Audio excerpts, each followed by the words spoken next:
Hello, grade sixes. I am going to bring chapter 6 from Miraculous Journey of Edward Tulane to you. Just finished pouring here at the school, well, all over town, I assume. And wow, it was really loud inside the grade 6 room because of the skylight. I could hear it just pounding.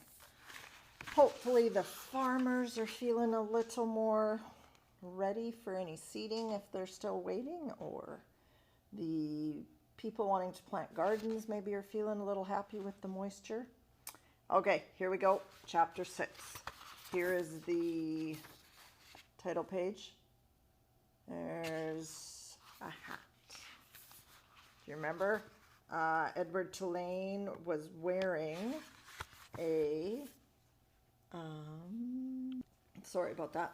Edward was wearing a straw boater on his head. So this kind of a hat, I believe they call it a boater hat. Okay. How does a China rabbit die? Can a China rabbit drown? Is my hat still on my head? These were the questions that Edward asked himself as he went sailing out over the blue sea. The sun was high in the sky, and from what seemed to be a very long way down, Edward heard Abilene call his name. "Edward!" she shouted. "Come back!" Come back? Of all the ridiculous things to shout, thought Edward. As he tumbled ears over tail through the air, he managed to catch one last glimpse of Abilene. She was standing on the deck of the ship, holding on to the railing with one hand. In her other hand was a lamp. No, it was a ball of fire. No, Edward realized it was his gold pocket watch that Abilene held in her hand.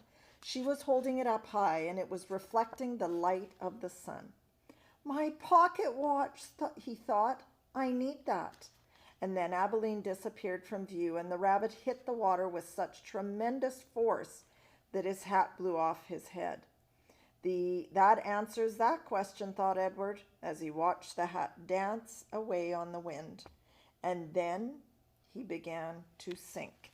He sank and sank and sank. He kept his eyes open the whole time, not because he was brave, but because he had no choice. His painted-on eyes witnessed the blue water turning so green, then to blue again.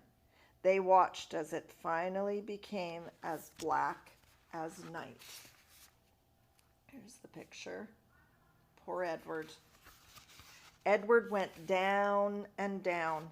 He said to himself, if I am going to drown, certainly I would have done so by now. Far above him, the ocean liner with Abilene aboard it sailed blithely on, and the China rabbit landed, finally, on the ocean floor.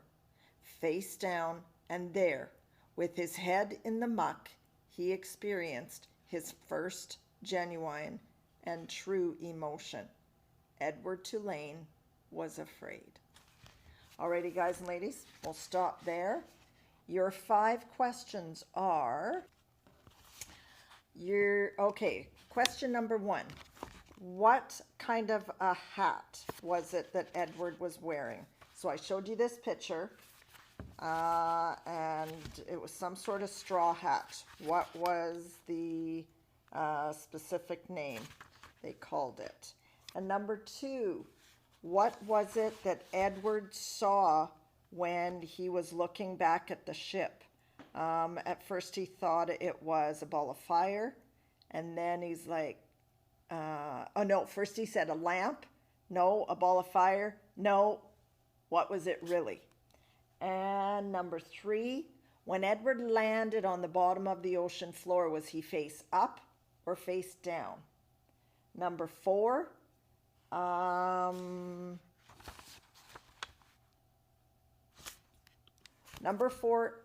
is, was Edward still wearing his clothes? Yes or no? And number 5, what was that first genuine and true emotion Edward felt? The very last thing I read, Edward Tulane was, whatever word completes that is your answer. Okay, 5 questions. Remember to hit submit. See you later.